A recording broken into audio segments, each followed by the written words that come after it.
Good afternoon. We're going to start with a couple of administrative announcements. The Army Public Affairs is seeking audience feedback on this panel. If you received a feedback form when you came in, or if there is one on your seat, please take a few minutes to complete it. The form will provide valuable feedback that will help the Army gauge communication of key messages and will assist the Army in planning future Army panels and forums at AUSA events. At the end of the panel, turn the form in either by placing it in the designated box near the exit of the room or hand it to one of the Army Public Affairs representatives. Army Public Affairs representatives, please raise your hand. They're in the back of the room there. Thanks for your time. I'd like to introduce General Robert Cohn, Commander, U.S. Army Training and Doctrine Command, who will lead this panel discussing our Army after 2020. So if you're in TRADOC and you're going to fill out one of those forms, you probably shouldn't say anything stupid about me or Keith Walker. Everybody else is fair game. Hey, this is a little different. This is the first of 9 panels here. Really a lot more emphasis, I think, this year on really the professional development aspect of this. I think General Sullivan talked about that this morning. I'd also point out that as we're trying to figure out how we're going to pull this thing off, AUSA stepped forward and is picking up the per diem for the senior 27 people, TRADOC, whatever senior people. But there have been some rule changes. First, I would note the start of the working class 4 stars. 4 stars are moderating panels now, so we have to sing for our dinner. Gordon Sullivan is a tough taskmaster, and many of the retired 4 stars in the room know what I'm talking about in that regard. But this will just be, for me personally, the first of 5 engagements in the next couple of days. So we're definitely working for our dinner here. I want to start off, I think this is a critically important panel. I think it's a great, looking at who's in the room, I'm really glad you're here. Look forward to your questions. I think we got the right people up here on the panel. Let me get rid of some of the admin stuff that I'll go through. I will start by providing opening remarks to frame the discussion, just a short 5-minute or so session. I will then introduce each panel member, and then they will make a 5 to 8 minute presentation, and I'll introduce them separately as we go down, starting with Dr. Kath Hicks. Please hold your questions until all of the members have had an opportunity for opening comments. When we open for questions, please come forward to the microphones so that everyone can hear your question. A reminder that this forum is being broadcast live. For the outstations, we are also taking your questions so we can encourage your participation as well. We have about 2 hours for this panel, so it should be plenty of time. And let me go ahead and begin with opening remarks. As I said, I think this is absolutely a critical panel for the future of our Army. All of the people start off by saying, this is a critical inflection point, a critical transition point. Certainly it is, but what does that mean to our Army? And I look at it in terms of going from an Army of execution to an Army of preparation. And again, to soldiers in the line, I think, soldiers are training, doing their thing.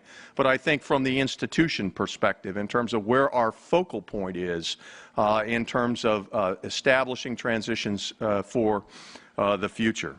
I think, certainly in the last 12 years, our Army has adapted remarkably well to the challenges we faced from Iraq and Afghanistan. And really, and some would argue that we were slow to adapt. And I think about Secretary Gates and the MRAP, and that he basically was saying, hey, stop thinking about the war after next and start to think about these youngsters that are on the ground. And I will tell you, the Army completely fired the retro rockets and focused very well. And I could name, for instance, some 17 near-term adaptations that we have done through the acquisition process, the rapid equipping force, and really focused in close. We are all attuned to that call from theater, the JUONs, the ONs, the theater visit, and grinding quick solutions, largely commercial off-the-shelf adaptation to near-term problems. And I think that's great. But the challenge we face as we transition from an Army of execution to an Army of preparation is that we must reallocate some of our energy towards the future. We must, and again, certainly to many of our allies here, the United States, with the resources it possesses, with its role in the international community, has a significant responsibility to focus on that future time frame after 2020. So I would say, in terms of near-term adaptation, I think we have a lot of good processes. We have a lot of people who are playing heads-up ball, but our challenge now is to transition that to the future. Some people say, well, what about Army 2020? What about all this work that you have done in the midterm? And I would describe the significant and painful transformation that much of our operational force will go through as we restructure the brigades to a 3rd Maneuver Battalion, as we bring back engineer battalions to the brigade. This is all near-term transition, really largely within existing resources to meet what we think are really the current security environment and the current policy changes that lie ahead. What I'm talking about today is the focus on the future, the focus beyond 2020, where we have to redouble our efforts. We've done this in the past. Some people ask me, why are you guys so reluctant to hammer out a concept for the future, or hammer out, identify what the capabilities are? I think to a certain extent there's some concern about the FCS, and I mean, I think that hangs over all of us.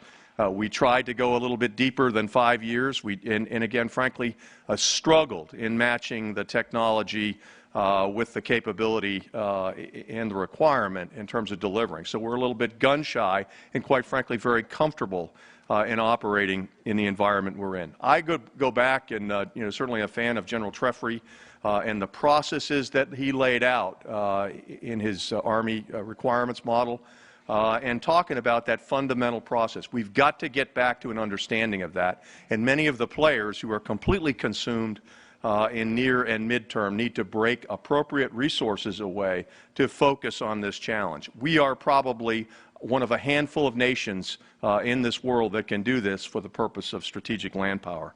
Again, that process starts with policy, and it starts with an understanding of policy and where policy is going. Today we have Dr. Kathleen Hicks here that will cover that on the panel. Next, you have concepts and capabilities. Keith Walker from ARCIC will discuss where we're headed in terms of concepts and capabilities. Then you have the hard translation to requirements, and we have Wayne Grigsby here, and again, he's sitting in for Jim Huggins, who was pulled away, but Wayne, as you know, a brilliant leader, director of our SAMS program, certainly more than up to the task. And then Jim Barkley will talk about all of this has to exist within the context of a resource-constrained environment. And Jim will talk a little bit about that environment that we're in as we move ahead. So that essentially sets the stage as we talk about this process for coming to grips with future requirements. Let me begin with an introduction of Dr. Hicks. She is the Director of International Security Programs and the Kissinger Chair and Senior Vice President of CSIS. She has vast experience in strategy and policy development in the Office of the Secretary of Defense, previously served as the Principal Deputy Undersecretary for Defense Policy, Deputy Undersecretary of Defense Strategy Plans and Forces. Dr. Hicks continues to shape and inform policy at the Center for Strategic and International Studies. She is the lead for CSIS's Defense and National Security Agenda. Today, I have asked her to lead off with a discussion on how we shape our policy for the Army after 2020. Thank you.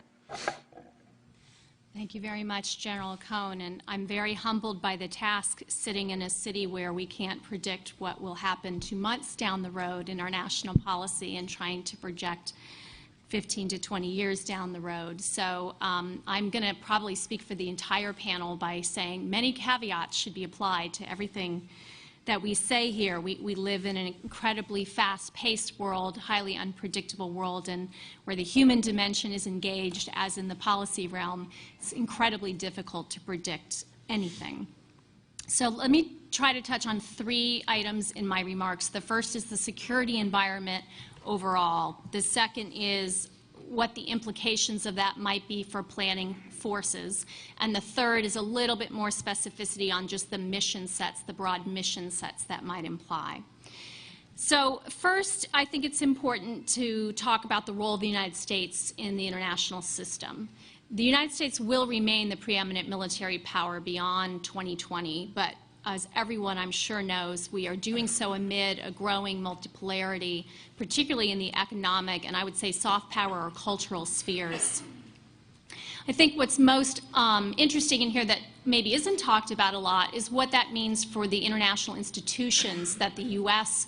helped build and led building following World War II. So you can think of the United Nations here, you can think of the World Bank, IMF, and other institutions, that NATO, that reflected a very Western European and North American view of the future security environment.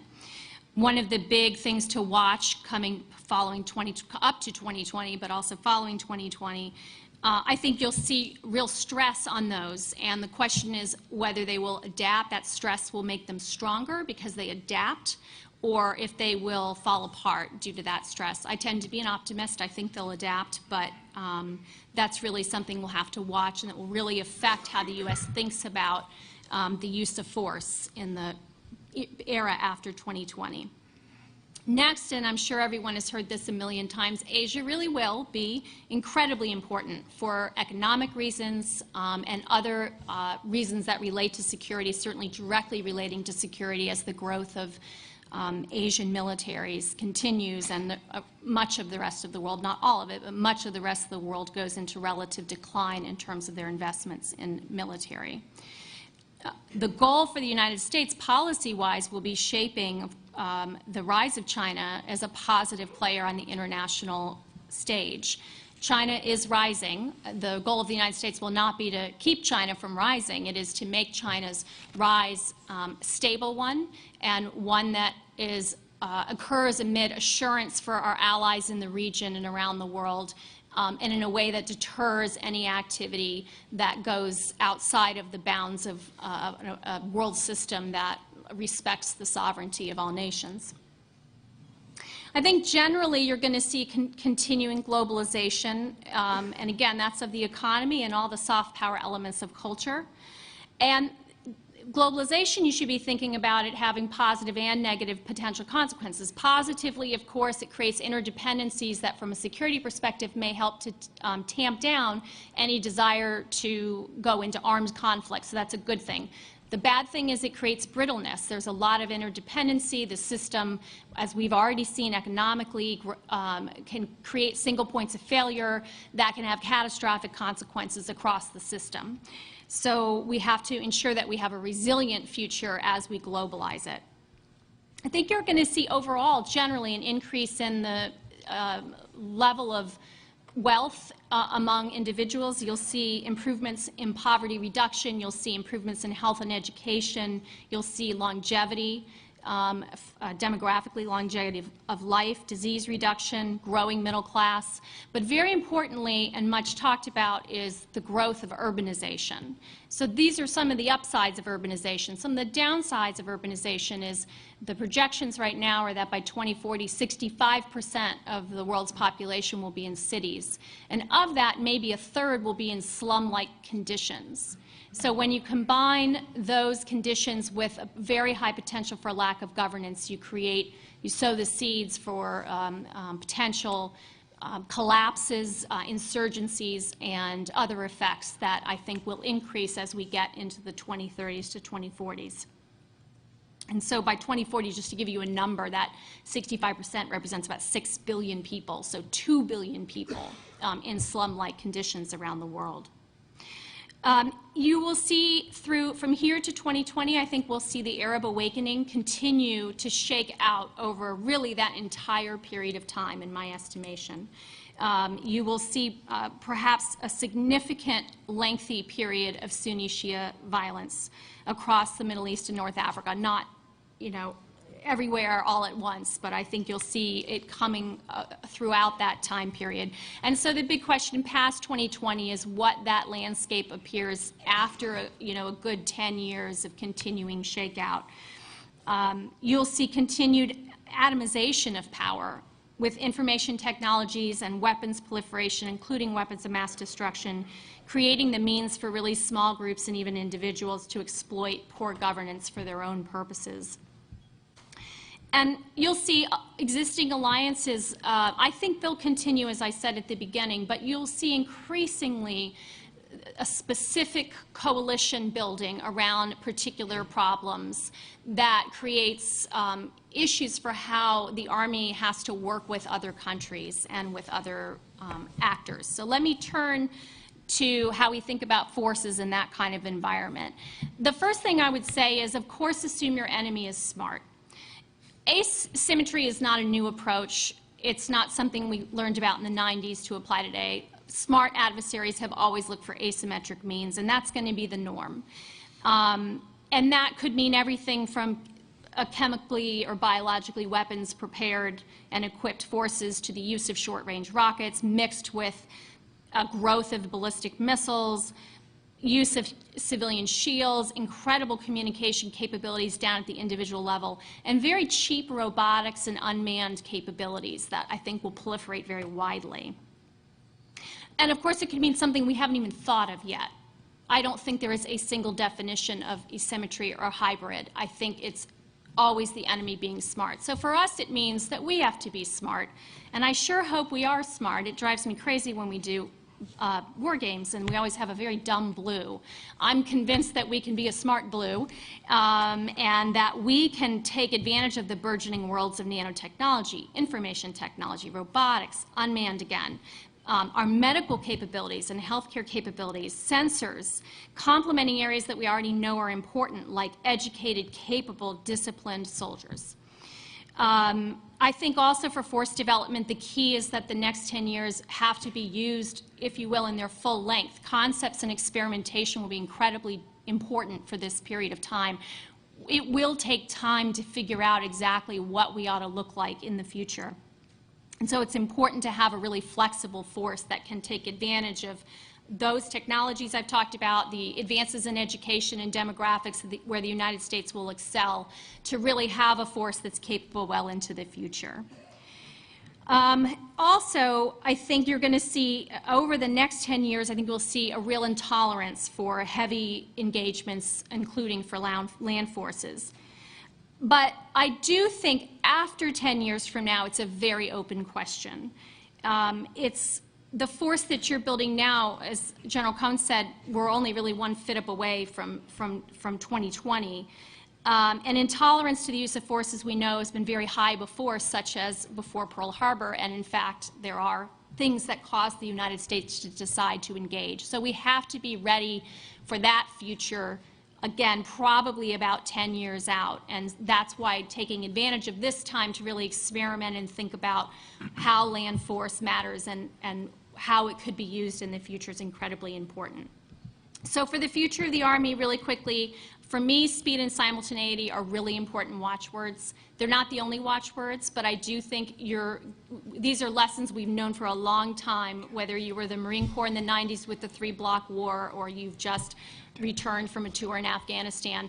The combination of complex factors that create a hybrid environment mean that we need to be fast, and we need to be able to deal with a multiplicity of factors that at one time were thought of as phased all at once. It's a non-linear problem set. There's a continuing need to be able to fight and win wars, and I've talked about that. I think there's a continuing need for stabilization capability. It's always been a part of warfare, and it always will be, whether we like it or not. I think it's incredibly important that the Army have capabilities to build partnership capacity. That means training. As I said earlier, I hinted about the atomization of individual capabilities and also the growth of coalition warfare.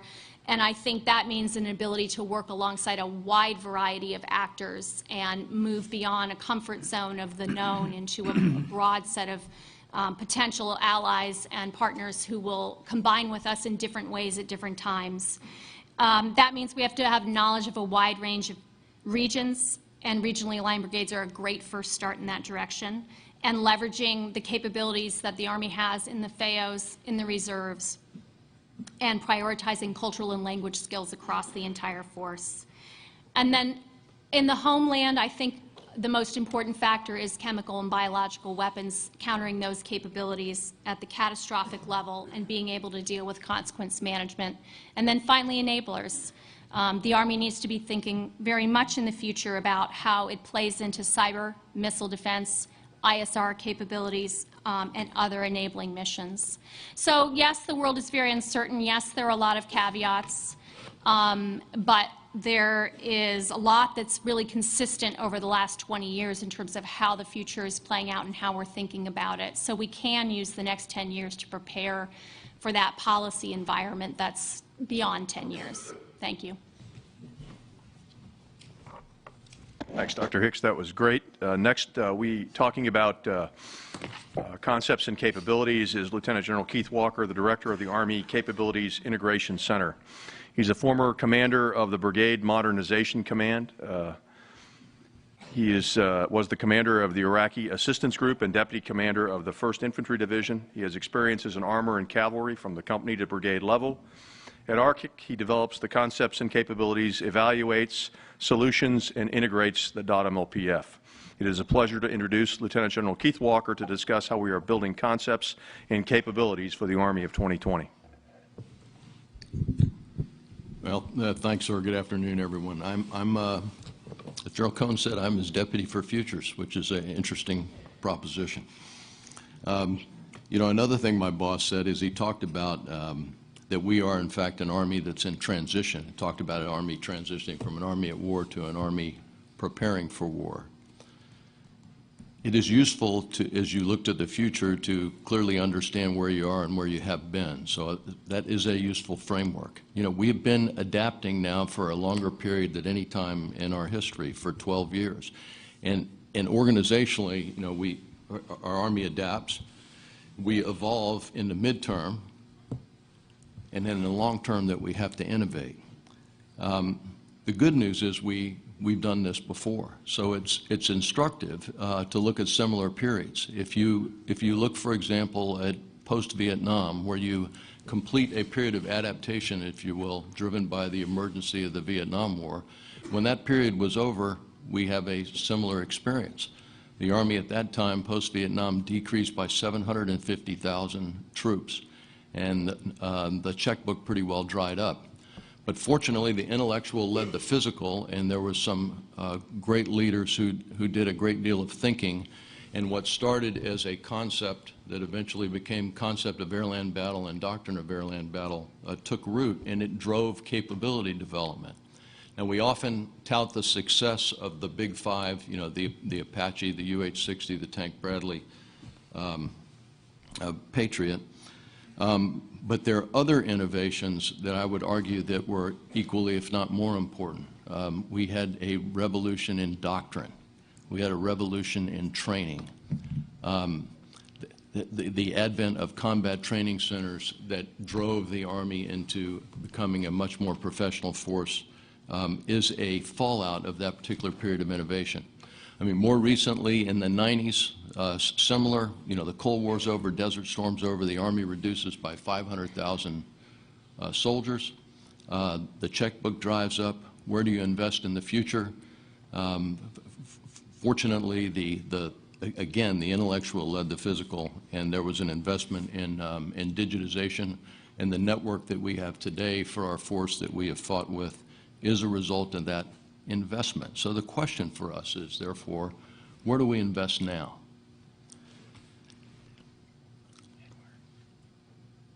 Okay, a couple of thoughts. When you look at, we have not written a concept for the deep future in over 10 years because we have correctly focused on the war. We've adapted and we've evolved our programs. What happens when we get to the decade of 2030 to 2040? On our current track, we will continue to evolve our systems. And the issue is, in 2030 or 2040, will those systems provide our soldiers and leaders the tools they need in which they can adapt in order to do whatever the nation asks the Army to do at that time? So we've spent this last year with a very deliberate effort of seminars, studies, experiments, and war games to look at the decade of 2030 and 2040 and try to push ourselves to address that question. Culminated in the Deep Futures War Game, which we conducted in September, and I just wanted to give you a few insights that came out of that. The one thing that may be more important than anything else is what doesn't change, and what doesn't change is that conflict is human, and the human nature of that will never change. However, significantly, and we're already seeing this now, the momentum of human interaction increases exponentially. You know, part of globalization, part of the internet, what have you. But the so what of that is that the importance of getting, when the nation asks us, to get an operationally significant force somewhere fast, to get something there at speed, becomes even more important than it is now as we look to the future. Only in that way can we get some strategic decision space for the President. Another insight, we all talk often about anti-access area denial. It's been with us before, it's back. And Dr. Hicks talked about the importance of our regional alignment approach that we're doing right now. But with certainty, continuous engagement will be absolutely essential to shape that environment to prevent conflict when that is the environment in which we face in the future. So that gets at this idea, conceptual idea of strategic maneuver, that before conflict you globally maneuver in order to put yourself in a position to shape the environment and prevent conflict. Another insight, and Dr. Hicks also referred to this one, our adversaries know what our strengths are. And they are not stupid, so they will avoid our strengths. There will likely not be an intermediate staging base where we can, over months, employ forces and have a force build up and get ready to go. We will have to have a capability to get directly into an operating environment. From multiple directions. So the idea of speed and simultaneity Dr. Hicks referred to. That gets to the notion of conceptual work we're doing of expeditionary maneuver. And then I would end with the final so what of the deep future is that our number one investment must be on leader development, because whatever the nation asks us to do, our leaders will not be able to adapt if we don't put the focus on them.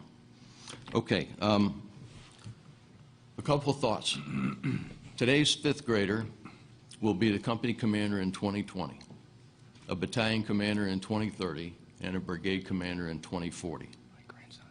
The question is therefore, what do we invest in now so that for this audience, it may be a grandchild or it may be a son or daughter, that they have the tools when the nation makes that decision to employ the Army.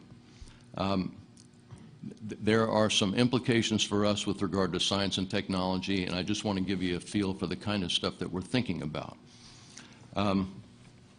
First, I put this in the category, this is pretty broad, but I put it in the category of advanced computing. But my guess is many of you all saw the documentary Restrepo. And when you watch the documentary Restrepo, it features Captain Kearney, who is, while under attack, dealing with multiple vectors. He's dealing with the enemy, the Afghan security forces, the local Afghan population, artillery support, Army aviation support, Air Force support. He's got a significantly complex problem. And he's got a radio hand mic up to his head. You could have seen the same picture in the Second World War. And that is, what, 2010.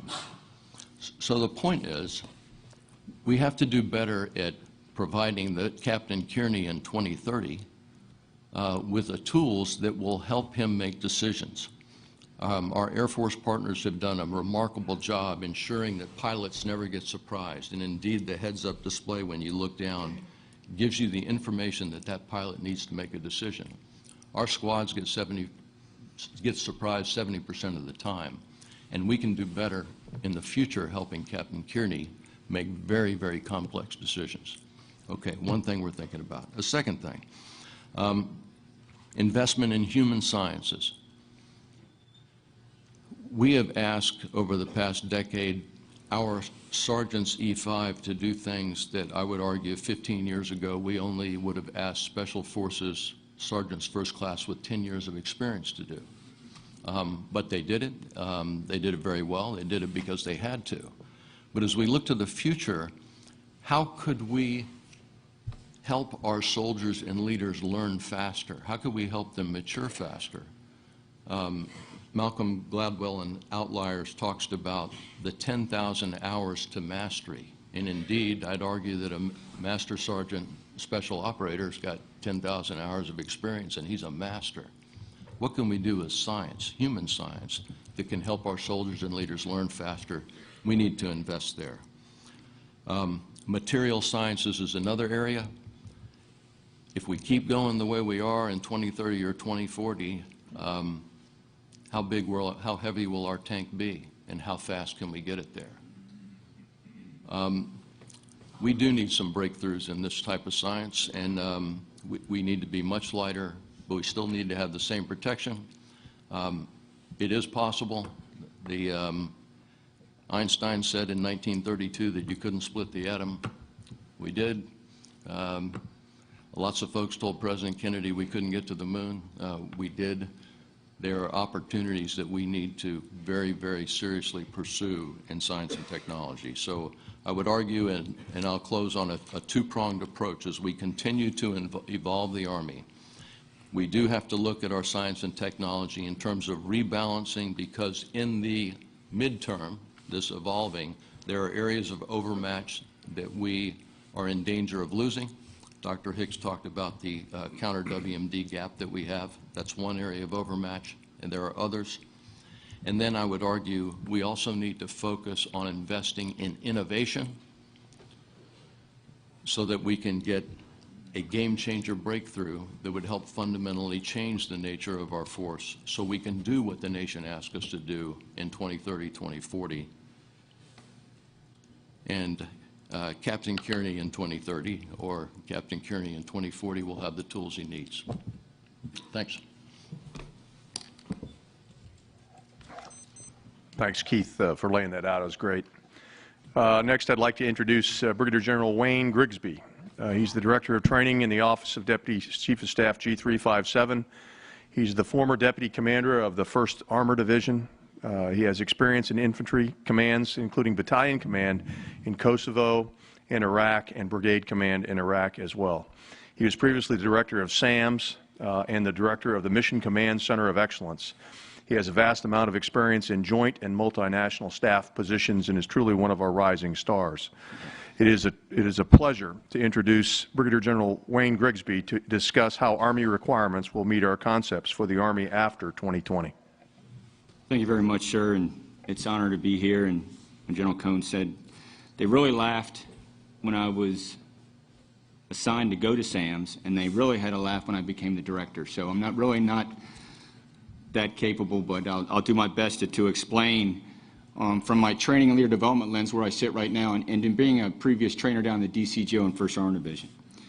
So as our requirements out there continue to increase and our resources decrease in this Army of preparation, in this challenging environment of the future, it is essential that our total Army, one Army, has the capability to accomplish its range of military operations we may face in the future. There's no question that we must remain highly trained, leader-developed, the most professional Army, the most professional land force of the future. I mean, all these things that people are talking about, at the end of the day, training, leader development. It's headwear. You got to invest in the headwear first, then the hardware comes when it comes to developing leaders and training. Looking at the Chief of Staff of the Army's first priority is to continue to build Army leaders for this complex world. We must build leaders that are physically and mentally tough. That's not going to change. As complex as you want the future to be, our leaders have to be mentally and physically tough, as they always are. They have to have that fighting spirit. This physical and mental toughness builds this resilience in our leaders that will allow them to lead in this complex environment. Being physically and mentally tough builds that resilience, allows you to do this. Now, going to the Army of Preparation, and we've done this before, we must remain competent in our craft that we currently have, and craft in the future. Educating our civilian and military leaders to operate in this complex environment is key during this time. We've always done this in interwar periods. We've always done this. We've focused on the headwear first to make sure we're straight so when we get to hardware we can execute. We must retain our tactical and techno competence, simultaneously, however, differently, building strategic leadership in the future. And I know General O'Dearn, our Chief of Staff of the Army, and General Cohn, TRADOC Commander, is working on that piece. We've always been tactically and technically competent, but we must continue to work in building strategic leaders earlier on. And finally, what we've learned in the last 12 years, we must be great teammates within our joint interagency, intergovernmental, multinational team. We can't lose that lesson learned of being great teammates constantly, having a constant conversation with our teammates, and not constricting because of limited resources and closing in, but opening up. And I'll talk about Mission Command in a second. The second piece, a global, responsive, regionally engaged Army. We talked about this. This will allow our Army to continue to be more responsive to our COCOM commanders. That's why we're doing this, to be more responsive. It will allow our total Army to provide a joint combined forces with expeditionary and enduring land power that we will need in the future. So, from my experience, just coming out of the 1st Armored Division, being regionally aligned with CENTCOM in 3rd Army, as we started to embrace and understand the environment in Jordan. I would tell you, from a previous job, and General Cohn will understand this, Mission Command and regional alignment are interdependent. We must operate within this philosophy of Mission Command constantly, not just when you get on the ground in Afghanistan or Iraq or wherever we're going to go to. I'm talking about in our rear area as we change the way we behave as an Army and meeting about 6 principles. We must constantly, in regional alignment and engaged Army, we must build venues of shared understanding and trust through relationships. Why not build those now? We have a network that can enable us to do that. Why wait? We must continue to build teams within the gym environment. Why not do that now? And build that within the COCOMs with our regional alignment. So it allows us to have our knowledge, more knowledge, so we can move faster if and when we are called upon. This will also allow us to understand and produce mission orders. Now, all this stuff probably sounds familiar, but my 30 years in experience, it all comes around again. But we must continue to understand and produce mission orders. We must understand the commander's intent if you're regional aligned. This will allow what we did very well the last 12 years is continue to execute discipline initiative, and we cannot do everything, so we must understand how we can take prudent risk. And that is really the strength of Mission Command, which is interdependent with regional alignment. They go together, they will force each to happen. And we'll be a better Army prepared, and we'll continue to educate our leaders in that. And then finally, it will also allow us to operate within our central idea of the future. General Cohn talked about doctrine, but the central idea of unified land operations, which is our current doctrine now and into the future. We will provide a deployable and scalably regional aligned focused Army that has a depth of regional understanding, which allows us to move faster and more efficiently when called upon. That's a change in mindset. And finally, just to close, we will continue to have a ready and modern Army. We will continue to rebuild in our combined arms maneuver and our wide area security. As you all know, what we've done the last 12 years, we're starting to focus more on building our leaders to understand and train in combined arms maneuver and wide area security. Building this readiness at our CTCs, but as we go in the future with limited resources, we're also going to focus on building readiness at home station. Really building that readiness, building trainers, building leaders that understand how to train, how to resource it correctly, and report their appropriate readiness through our home stations, very important. And we'll do this in a comprehensive, realistic, decisive action training environment, which means offense, defense, stability, and defense of the homeland when called upon. All 4 of those I think you mentioned. That's what we need to embrace. Learning from our past and seeing in the future, we will continue to leverage our multi-echelon joint multinational CPXs to produce regionally capable JFLIX and JTF headquarters in the future. to be more responsive to COCON commanders. We can't lose that capability. Thank you very much, and I look forward to your questions. Thanks, Griggs. So he talks really fast, so you must know what it's like to be in a SAM seminar now to try and take notes on that one. Sorry, sir. This next officer, Jim Barkley, is going to talk the resourcing constraints. And I'm really happy to have him on the panel because all he ever says to me is, no, we can't afford it. So he actually is going to have to say something more than that, or at least put it in longer terms. Jim is a former commander of the U.S. Army Aviation Center. He's the director of the Joint Center. He was the director of the Joint Center for Operational Analysis and Lessons Learned. His experience had his aviation commands from company to brigade level and served as the ADC-M of the 4th Infantry Division. As the G8, he is the Army's lead for matching resources to defense strategy and Army operations. It is a pleasure to introduce Lieutenant General Jim Barkley to discuss resourcing for the Army after 2020. Thank you, sir. It is, and I talk a little bit slower than Wayne does. Sorry, sir. I apologize. As we, as you sit today and you've listened to a couple panel members here talk about it, and we're taking a forward look. We're looking at beyond 2020 and what we've got to, what we think where we want to go and what we need to do.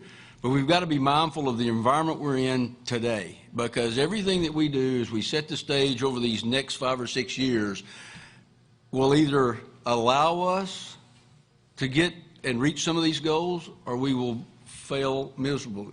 Now, we've done that in the past. In the past, we've had the luxury of we've made some huge mistakes, and it was, it really didn't make a lot of impact on where we were going, on how we were going to design our force. We recovered quickly. Some will say FCS was a large, but again, we recovered.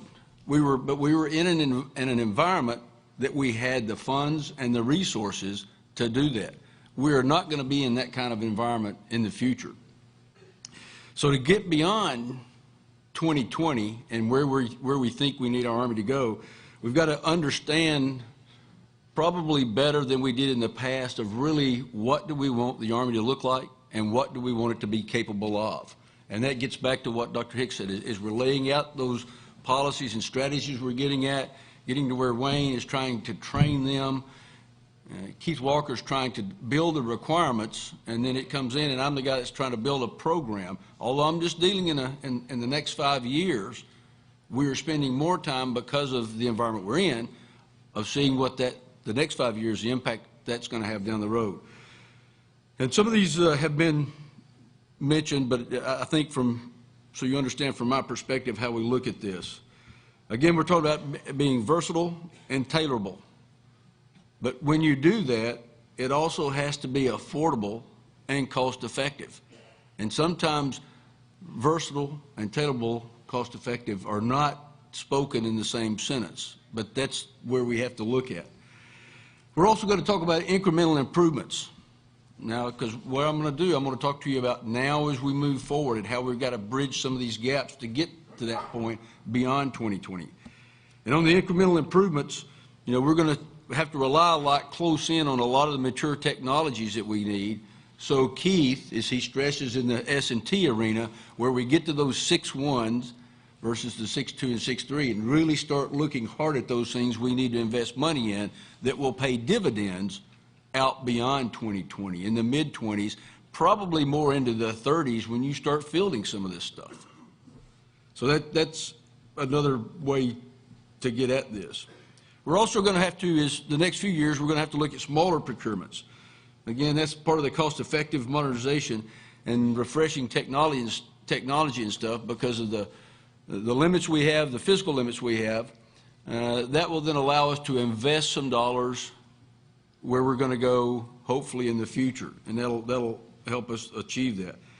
But all the while, if we are not careful in this environment that we're in today, and take a hard look at our industrial base and ensure that we maintain the strengths that we have, you can think about, talk about, design a force that you will not be able to build if you aren't cautious about what you're doing over the next 5 years with that industrial base in a very constrained physical environment. So that's an important aspect that we have to keep in the back of our minds.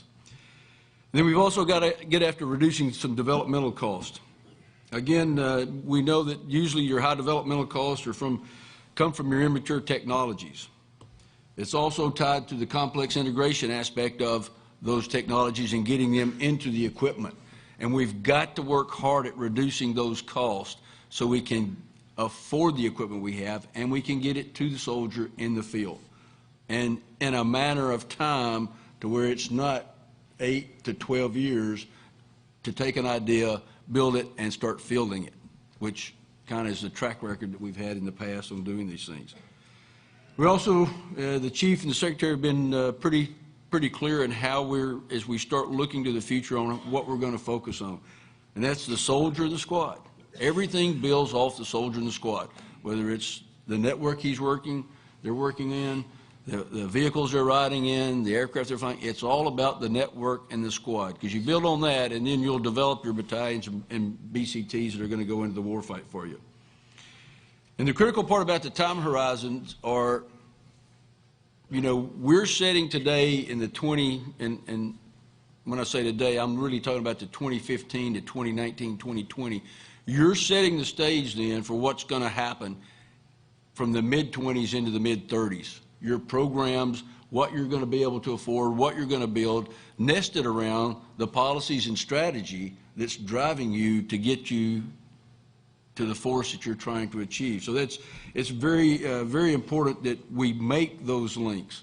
And then Keith Walker talked about something, and him and I have been talking about this all the time, is as we focus the technology investment and some of our S&T stuff we have to look at areas, and as Keith, this is not, I'm going to attribute this to Keith because he always talks about this, is where we're technology makers. That's part of the industrial base and teaming with them. And rely more on industry where we're technology takers, and that's in the network field, communications, and things like that. And he mentioned some of the stuff about armament, some of those things that we do, we're pretty good at. But that's kind of got to help us focus where our dollars are going to be laid out and how we're going to guide them so we can get at those solution sets that will then allow us to field the force that the Army's trying to develop for the future down the road. So I will tell you that I think it was probably an easier job set probably in the past, simply because we had a little bit clearer future. The predictability we're under right now, or lack of predictability, you're all aware of that with no budget, CRs, sequestration levels changing. All of that is very critical to us being able to lay a path for the future, and that's beyond 2020, so we're making close-in decisions in this 5-year POM cycle that we're working to turn in today. So thanks for having me here today, sir, and I look forward to questions. Thanks, Jim. We'll go ahead and take questions at this point. If you would just move to the microphone and offer your question. I would just pick up on something that Jim said. People ask me all the time, what keeps you awake as the TRADOC commander? And it has nothing to do with leader development, training, or doctrine. It has to do with futures, and it has to do with that exact area that Jim just talked about, and that is where we need to be technology makers. And what is being developed by our potential adversaries that we are not keeping pace with? And again, are we investing? And we're very, very comfortable as a result of this period of adaptation at focusing on commercial off-the-shelf applications. Look, 90 countries can do commercial off-the-shelf applications.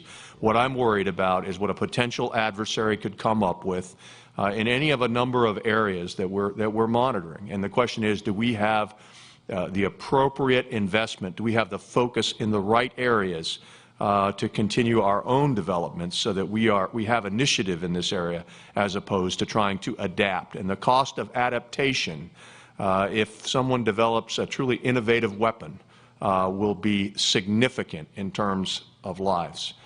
The comment about the tolerance for engaging heavy forces or use of forces, I will tell you, a lot of that is driven by our absolute intolerance for casualties among those forces. And one of the ways you prevent that is to make the right investments in the long term. With that, we'll go ahead and take questions. Here's one over here. If you want to step up to the mic, right here, please.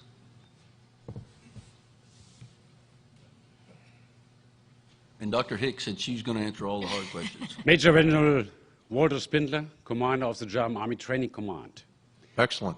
I would like to thank you very much for your statements, which I could underline in every respect. Nevertheless, there are a lot of questions remaining for me. I liked especially your statement, Kathleen, in saying more or less, we have to train to be able to work alongside of a lot of actors. So that means we need a certain interoperability. My question is now, seeing the renationalization in Europe, but also of United States forces going back to America, how can we assure a common training to see where we have to work on concerning the interoperability? Without common training, we are not discovering challenges in this cooperation. So first of all, with the budget challenges, how can we train together? This is my first question. How can we foster or make better our interoperability with all the different actors? And my second question is, how could we measure the dividends, Sir General Buckley, you pointed out? A dividend, how can we measure that? And my third question is, finally, what kind of role ACT could play in fostering this interoperability? Thanks a lot for your. Only three. I think we'll go to Wayne. I think you probably have the best question of the first one. Answer the first one. No, those are some great questions, first of all. And I was thinking about that when I was establishing the ISAF Joint Command in Afghanistan, building that NATO headquarters of 49 different teammates, and trying to do that effectively to allow us to be successful as we are in Afghanistan today. And I think the first thing we have to do is we really have to understand the lessons learned that we've learned over the last 12 years in fighting in a coalition and fighting with our NATO partners, with our coalition partners, fighting in that GEM environment. And I think our doctrine as an Army has assisted us to do that through Mission Command, which talks about being good teammates within the GEM environment. The first thing we have to do is understand all of the great lessons that we've learned, look at the positive, and how do we continue to do that. The next piece, I think, is at our regional alignment and engagement. I think through that process, being more responsive to COCOM commanders, we can establish those relationships, that trust with our partners through our responsiveness and allowing us to be engaged with our corps and divisions out through the COCOMs and with our teammates as we go into the future. And you can do that both physically and you can do that virtually through network enabled. If we change the way we think back here as far as establishing that type of mentality of being globally networked, being globally responsive, being always thinking of the problem forward as we establish our headquarters back here through LNOs, et cetera, allows us to build those relationships both physically and virtually, which is very important. And the final piece is we just have to take advantage of all of the COCOM commanders training exercises. We really do. As an Army, we really got to take advantage of that program and make sure that when we go into those training exercises that we're working within the COCOMs and with our partner nations, that we really come to train, be educated, and work as a team and really take advantage of that. I don't know if that answers your question, but that's as good as it gets right now, sir. Thank you very much. I think, Keith, if you could talk to the ACT role. We recently had the ACT team down to TRADOC to talk about this very question. Keith? Sir, I will take a crack at it. It is, I mean, it is indeed broad. All of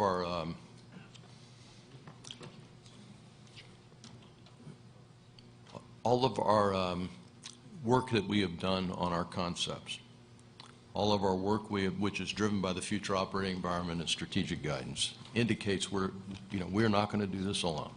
Okay, so we will fight with coalition partners. So when we do our own experiments, studies, war games, seminars to inform our concepts, we make a deliberate effort not to do this with a bunch of Army guys and gals sitting around looking at ourselves in the mirror. We do that with not only interagency partners and academia and think tanks, but we do that with our coalition partners, which is, so step one is, because a concept is a articulation of a military problem and a solution, it's a working hypothesis, that part of the intellectual leading the physical as we go forward is a conceptual agreement on how we're going to operate together. And the purpose of that concept is to drive capability development. You know, what capabilities do our soldiers and formations need? And that's not just material capabilities, it is, you know, it's our doctrine, it's organization, training, leader development piece.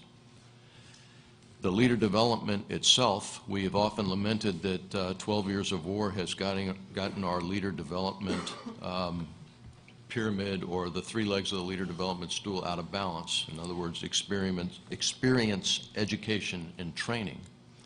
And we as an Army are working to get that, where we're long on experience but narrow, and we've gotten behind in education and training, to get that back into balance. But that applies to our operations with our partners. We do need to train together. Regional alignment and operations that we do together gives us experience together. And working together in each other's military education systems helps give us education piece together. So at risk of going too long, it is working together to fundamentally conceptually see how we're going to operate in the future, and then work together to develop those capabilities. Yeah, I think the problem is further complicated by the loss of Joint Forces Command and in terms of the role they played in interacting with ACT. I think we have to do probably a better job in reaching out to ACT. That was one of our conclusions from our session the other day. The other point I would make is in things like concept development and particularly experimentation and the work that we're doing down in Brigade Modernization Command. We have up to 6 or 7 nations participating, NATO nations participating in that exercise. So I think there are opportunities that we need to take full advantage of. Really ties into Wayne Grigsby's answer. But we can do better, and we're going to have to make it a concentrated focal point as we go to the future in seeking these opportunities, because the last place we want to meet and work these things out is in a conflict. Jim Barclay is going to take a swag at your second question. Okay, you asked about how do you measure the dividends on as against where you're trying to go, I think, in the future is what you're trying to get at.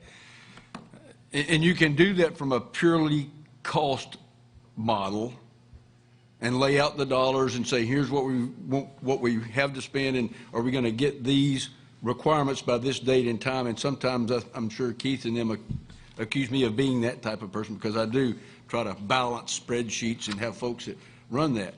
But it really, I think what you have to do is, it's more than just the dollar ledger sheets you're trying to balance.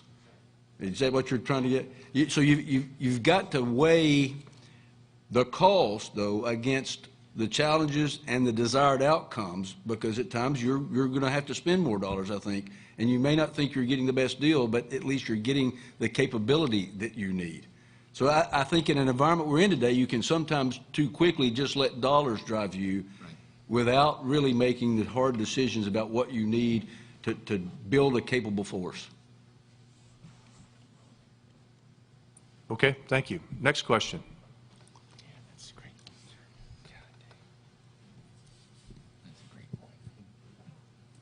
Where's H.R. McMaster? He always has a question. Right there. Don't ask me.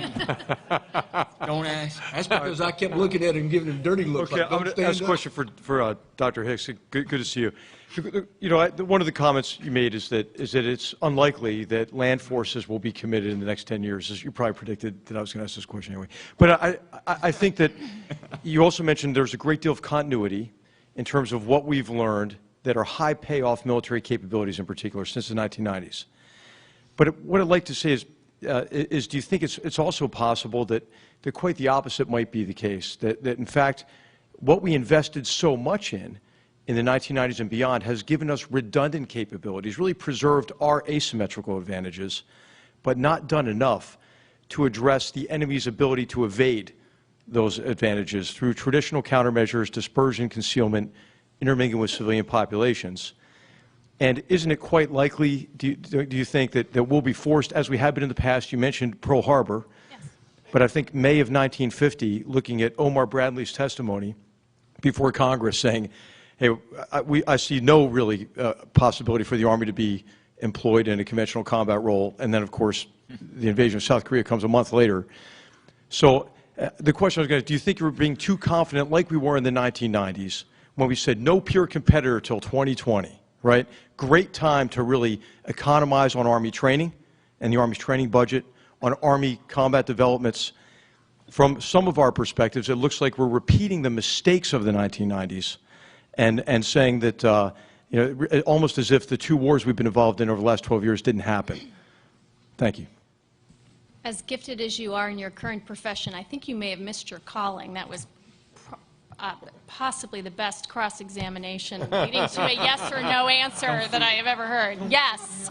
The answer is yes. I think, let me restate what I said, the same way I said it, but I think we're in complete agreement, which is what I said is I do think you're going to have a period of strong intolerance to heavy use of force, but there have always been cases where that is overcome based on interests, and interests get measured different ways at different times.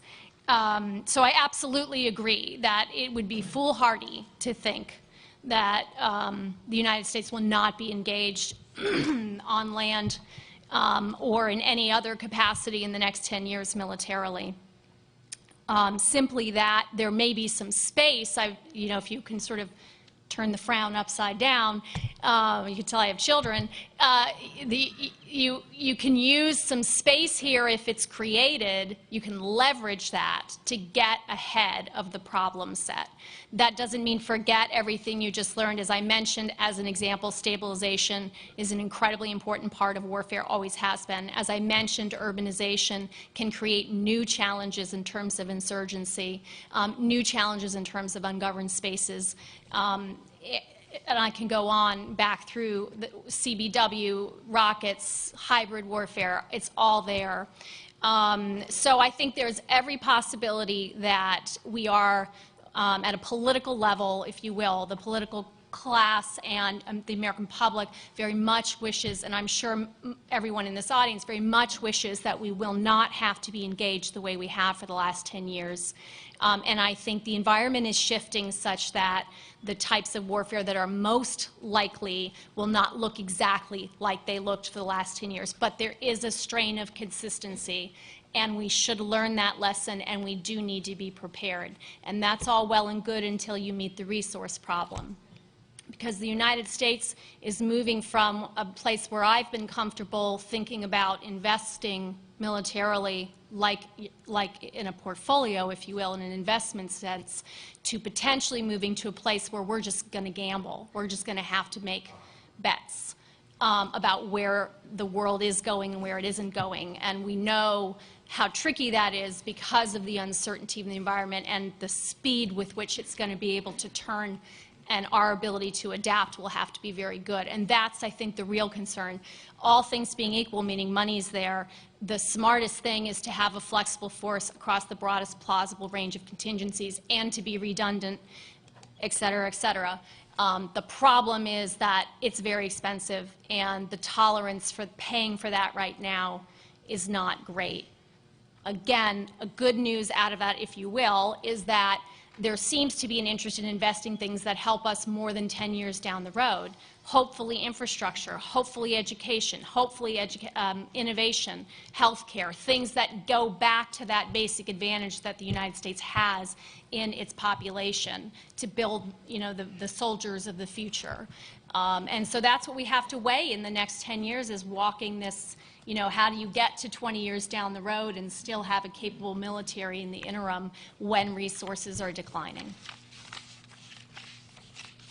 Thanks, sir. Oh, I'm sorry. Yeah, go ahead. Oh, okay. Thank you. Beg your pardon, I have a very nasty question and like to challenge Lieutenant General Walker and Dr. Hicks. My name is Dr. Andy Walker, and I'm the president of the Swiss Society for Future Studies, and we've done a study about Security Understanding 2030. We realized that governments, nations, and armies are thinking in the categories of territories and of borders. And we realize that the industry, that global economy isn't accepting borders more and more. And we have scenarios that the industry won't choose the army anymore to guarantee peace, that they choose more and more private security organizations to defend the interests of the companies, especially in areas like the megacities. What is your understanding that the industry may not choose anymore the army, but private security companies to defend their interests? Thanks. I'll start on that as the non-walker in the conversation. I don't want a family feud. I think there is absolutely going to be there is a tendency already, and will be a tendency to rely on private security. And we've already seen 10 years of that, the effects of that.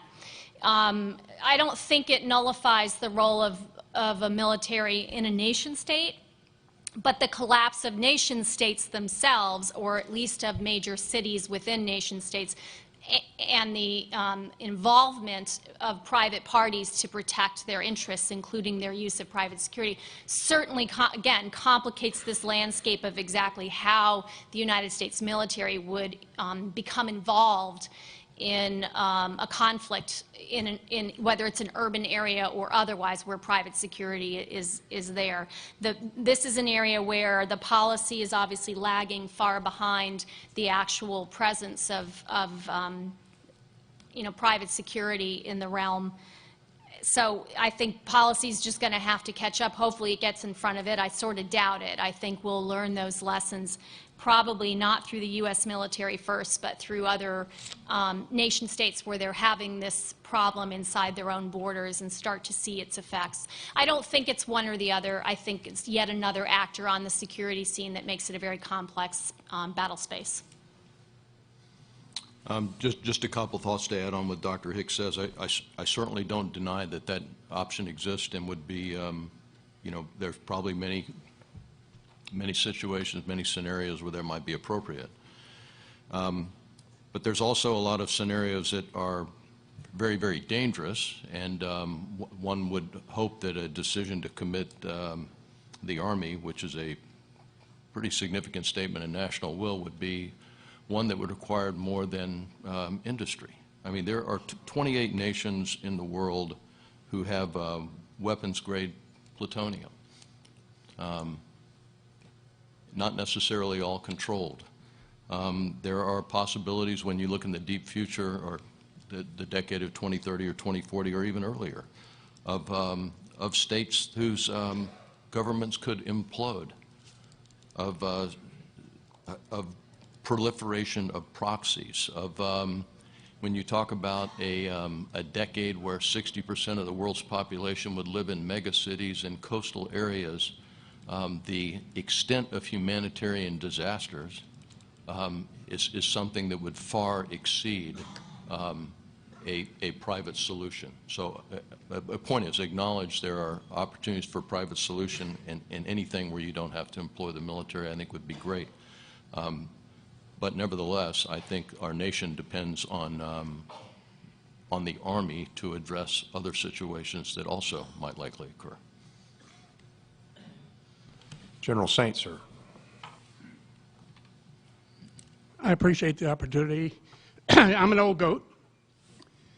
I used to be the Deputy Commandant of Leavenworth. I tell you all this so you know how prejudiced I am. Commander of the 1st Armored Division, 3rd Corps, USER, and CENTAG. So I've dealt in a lot of the areas which you're going to talk. It is not easy to put leadership and training and material together. The only way I think you can do it on a budget is through the internet and simulations. We went through a period where that was a big deal.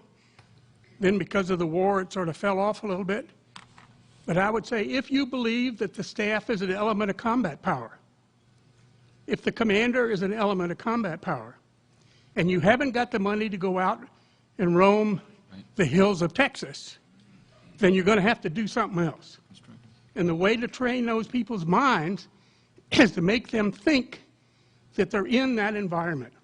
You can make them sweat by the situations you put them under.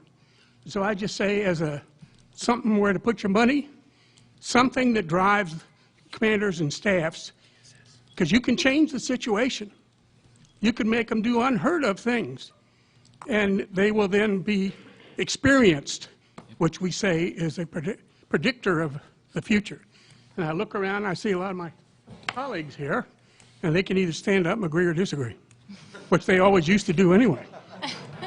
Sir, I think you are spot on, and I think there are other factors today that make that solution even more viable, and that is the willingness of the younger generation of soldiers and their comfort with digital devices. And again, a lot of us, I'm not an I'm an older goat, but somewhere in the middle. And again, our generation was, if you're not out, busting rounds and breaking track and those kinds of things, you're not doing it. And the reality of it is I think this younger generation recognizes the sort of the intellectual decision-making properties that can be exercised and the experience that can be gained.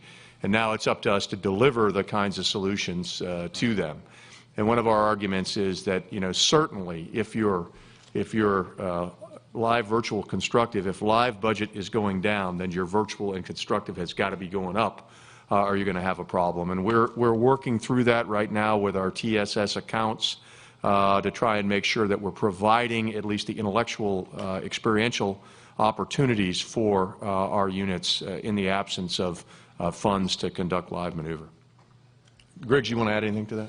No, sir. I just, sir, totally concur as we're looking at how we're going to adjust the R4 Gen process. And remember, I talked about building readiness at home station. It's those experiences with all those company commanders, majors, platoon sergeants, and first sergeants that we can put them in a gaming situation at the lower end or at the higher collective of company, battalion, and the constructive allows them to have that experience for the future. Totally agree, sir. Thanks for listening to me. I want to hit the beehive another time with a stick. When you talk about home station training, Yes, sir. I brought up a question to a former Secretary of the Army. What are you going to do when you don't have all these civilians? What are you going to start? You're going to put out charts that they're going to teach at Leavenworth on borrowed military manpower?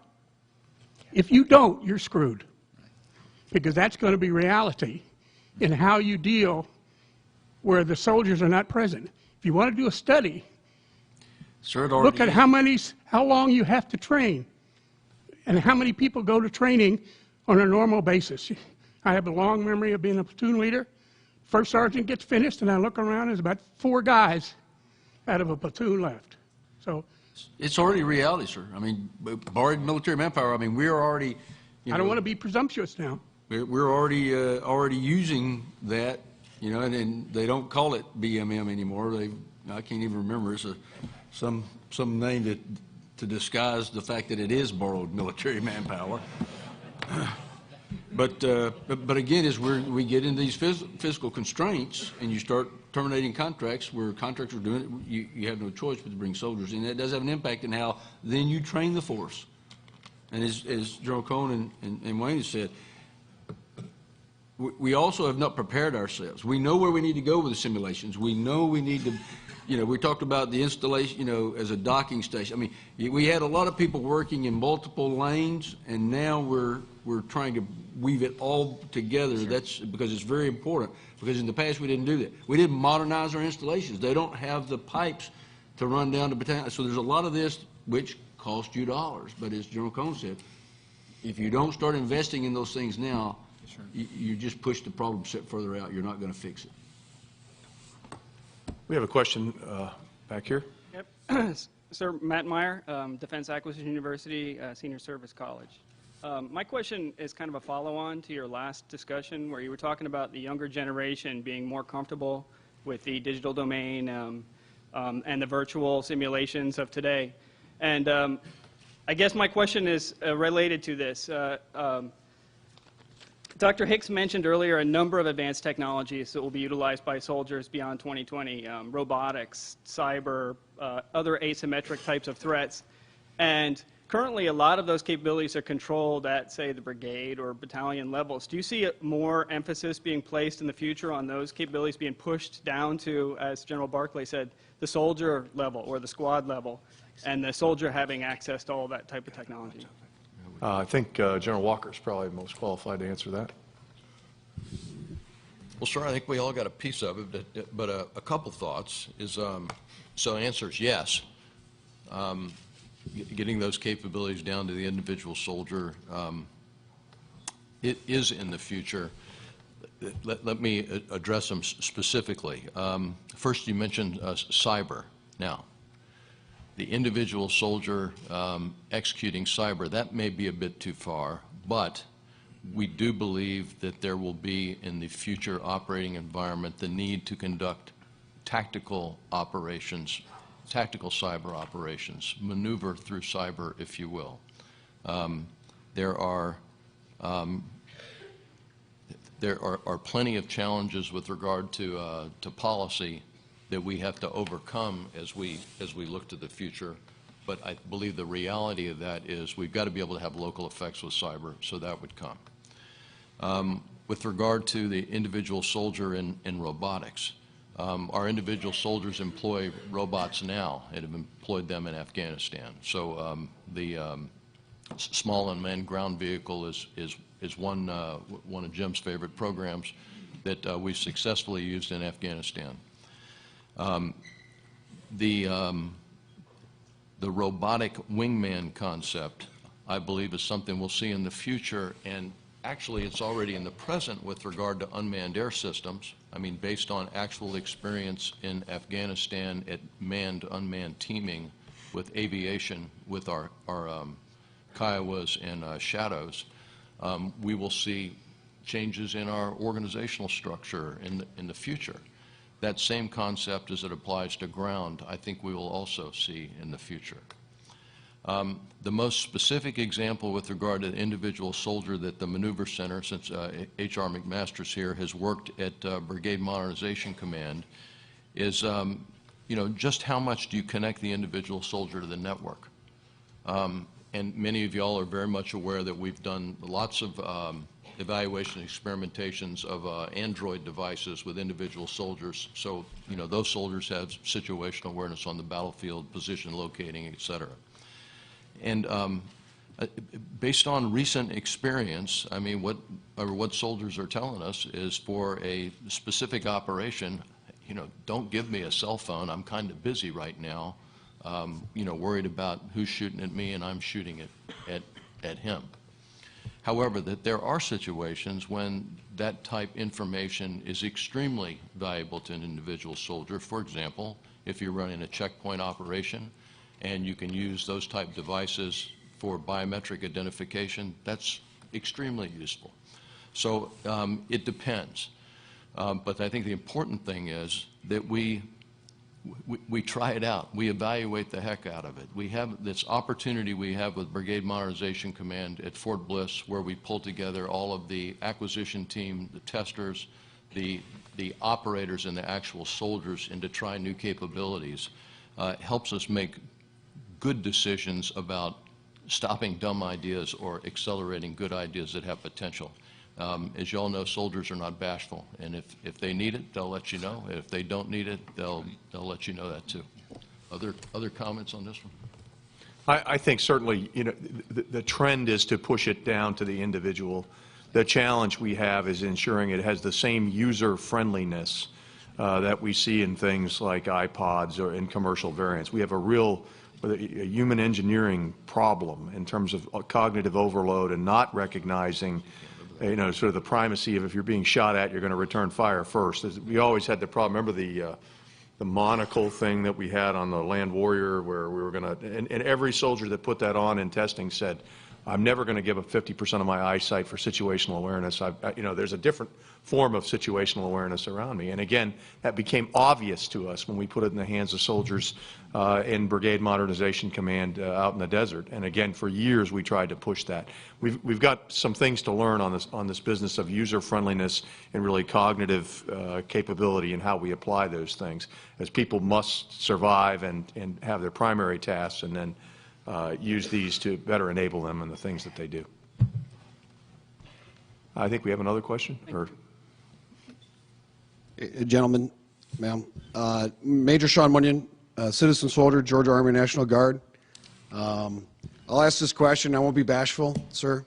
When we talk about mission command, standing here as probably the only Cav troop commander that had the word Auftragsstaktik stenciled on my gun tube in the 3rd ACR, which is the German word for mission command, a concept that the German Army was very successful in their initial combat operations in World War II.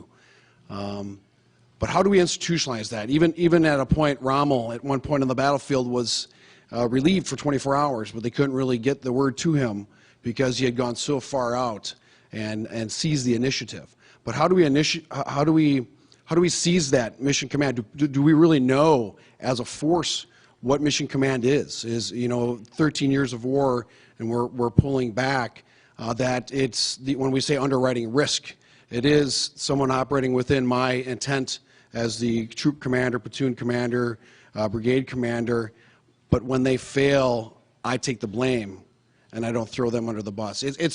I'm just throwing a few thoughts out there, because I think we say mission command, and I'm not insulting anybody's intelligence, but do we really know, and are we comfortable with that in post-conflict, and as we go back into training, to be audacious and tenacious like that, knowing what it could mean for people's careers?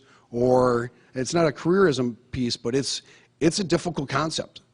Let me jump on that one, because I think, and again, we've got other folks, I think Wayne has something to say on this as well.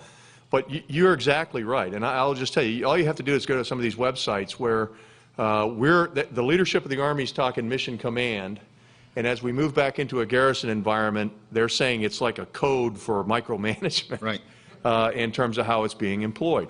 It was developed, I mean, it is Auftragstechnik, it is, in fact, some of the origins of it are there. I think it represents the best practice of 12 years of war. The idea of, a shared understanding, explicit intent, left and right limits, and then disciplined execution within that intent. And I think the challenge we have in translating it from a wartime environment to a peacetime environment is this. We fail to achieve a shared understanding of what we're trying to do. That's right. We're great. Our whole process of doing MRXs, and I mean, my God, you go to Iraq, I can't tell you how many hours we spent talking about Arab-Kurd relations, the history, whatnot. Every subordinate commander you have can probably, because we spend hundreds of hours. Then when we give intent, then when we give boundaries, we know because we've invested in those people. Mission command is really a higher level of cognitive understanding of the task, a shared understanding that then enables subordinate action. And what happens is we get into garrison and we say, yeah, we're going down to the motor pool, don't do this, don't do that, move out. Right. And then it doesn't turn out the way we want it to. Right. And what did we forget to do? We talked about maintenance is training, a philosophy of how we're going to deal with the importance of maintenance and whatnot. If you make that same investment in peacetime that you made in wartime, then it becomes a combat multiplier. But just trying to gin this stuff up and again, skipping key steps in the overall concept. The concept is sound. Our application of it in a peacetime environment is where it needs work. And frankly, you have a lot of leaders that want to ditch it because it's easier to line things up, dress, right, dress, and count them and have the sergeant major check everybody, and it's easier. Well, none of that translates to a combat environment, and it's cheating, quite frankly, when you're leading soldiers. Griggs. No, that's a great question. And I just dealt with that for 12, 13 months down the 1st Armored Division, so I had the same majors and captains come and tell me, what are you guys really talking about? And so I agree with everything that General Cohn said, But to me, it gets very simple, and we must invest in human relationships. Humans must talk to other humans. Sounds like common sense, right? That another human is going to take the time. He's not going to use Twitter. He's not going to use Facebook. He's going to take the other time to go down and build a relationship with his subordinates over time. In the rear area. I call it the rear area. I don't call it garrison, but in the rear area, in rear operations. So a battalion commander with his company commander, he has to take the time to build that relationship and explain what I learned in 1988 in advanced course, the purpose, the reason why. That's what General Cohn was talking about. If we as leaders have to take time, if you take the time to explain to your subordinates the reason why, they will amaze you. But what I found is we're doing so much, goes back to counseling, goes back to talking to your subordinates and other venues that we talk to other humans.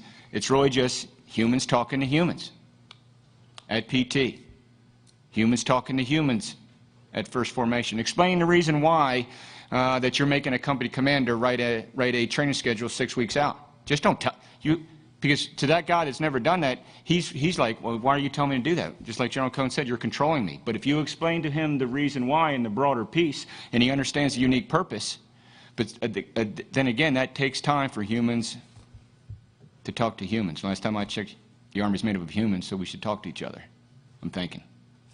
I don't know if that answers it, but that's what I saw. It just dovetails into one other thing is, in that discourse, in the humans talking to humans, there's a whole, maybe we need as sort of the mid-range officers and company, even down into the sergeant, staff sergeant above, the thought process that people can write, and they're all still worried. A lot of majors and colonels aren't really going to write what they truly feel, in the discourse where, back in the day, I think, I don't know how many letters Patton had written into Military Review until they're finally like, okay, we're not publishing any more of your articles. But he was getting it out and about. Sort of that maverick mindset that the off-stock tick and that mission command. So it's not just writing about SFAT, SFAT, SFAT, really saying, hey, this is how as a transformative leader on the battlefield, here's how I'm going to translate it into the peacetime, and that where that brigade commander doesn't feel threatened or anything like that. Or, it's top down, where that general officer can write a article like that and not really worry about the repercussions of that professional discourse and writing, if that makes sense. I think there's some hesitation amongst, and I'll say what some others don't want to say, but that's what I honestly feel, sir. So. Well, we see it, the blogosphere, we see a lot of stuff. And I find it's somewhat frustrating because the way we've adjusted our doctrine, really, now we have these wiki sites for doctrine. And I find just the willingness, the desire for a lot of people not to participate in an official process in terms of sharing things and try to in being in these background websites outside the Army. And it's a challenge. It's something we have to address. But you're right. It's part of mentoring in terms of the two-way exchange of ideas, reciprocal relationship, senior subordinate, those kinds of things. And I think we're working very hard on bringing those forward. And I think we have to. There also, I can just tell you the most recent Army leadership survey. One of the things that's startling about it is the divide in opinion that you have today between the sort of field grade officer E7 and above viewpoint and the captain and E6 and below in terms of what their views are on specific issues. And it's always going to exist to a certain extent as part of the organizational dynamic, but it seems to be growing right now based as we make this transition out of the wartime environment into a peacetime environment. But again, I go back to making everything a teachable opportunity, right, and understanding the importance of sharing the why, as Griggs indicated. But I think you make a great point. Yes, sir. Let's go over here. Yes, sir. Hi. Greg Bricker, Lockheed Martin. Thank you very much for your comments. Dr. Hicks was talking about the fact that we won't know necessarily what happens in the future, so we'll be doing some gambling. We also heard one of the panelists talk about not having as much duplication. So I'd like to ask, what are you doing then to either prepare through experimentation or something to make sure that you pick it right, or what are you also doing to encourage industry in order for you to have enough choices to pick from that looks like the best? What are you doing to encourage industry, to fund industry, encourage industry to bring you different choices? Right. Keith? Another easy one.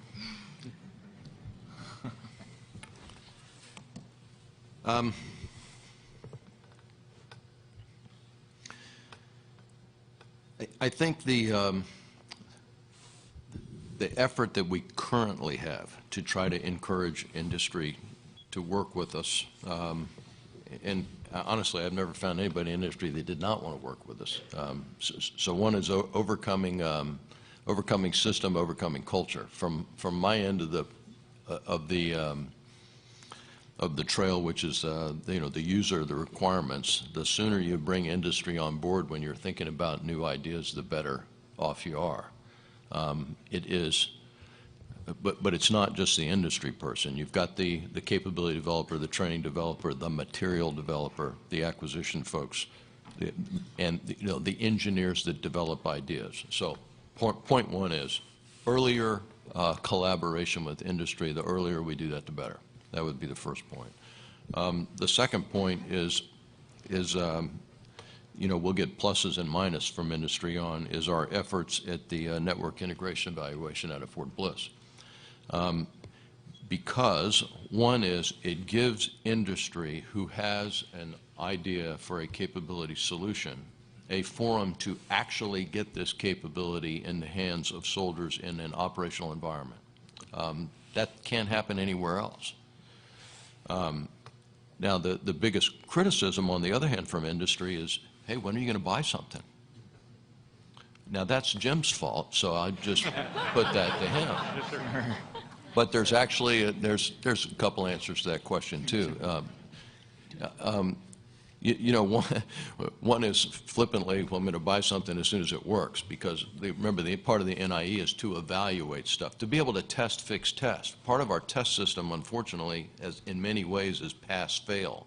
So, I mean, you've got a really great idea, and it doesn't pass the test, and it kills it. When if you just had the engineer tweak it and make the red thing into blue, it would have been great. So the NIE does do that for us, and it has resulted in a lot of goodness and with those industries who had products that were selected, I think are very pro. But the reality is we don't have a lot of flexibility in things that we can buy. Our acquisition system is defined by a pretty prescriptive.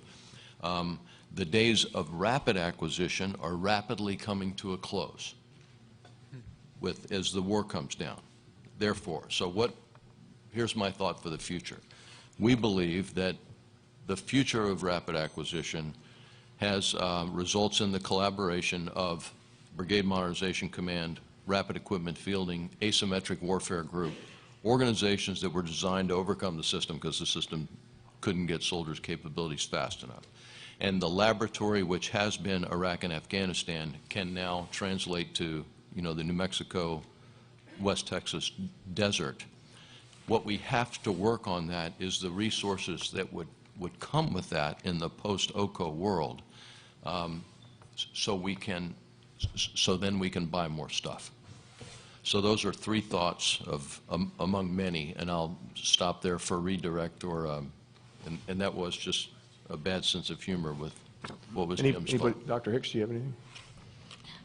No, I find very compelling, I don't remember if it's all of you who said it or just a few of you, but the moving from makers to takers, I think, is a big piece of that. The ability, let's be honest, the ability for the military to adapt quickly will be greatly enhanced to the extent that the commercial sector is, for different incentives, developing capabilities that can be pulled when the environment presents itself, if you will, or coming closer to the point where the environment presents itself and the resources are available. So I think that's a very compelling framing when you're resource constrained. Is there another place to get the innovation, to build off the innovation when you're closer to a policy and environment that presents itself as needing that?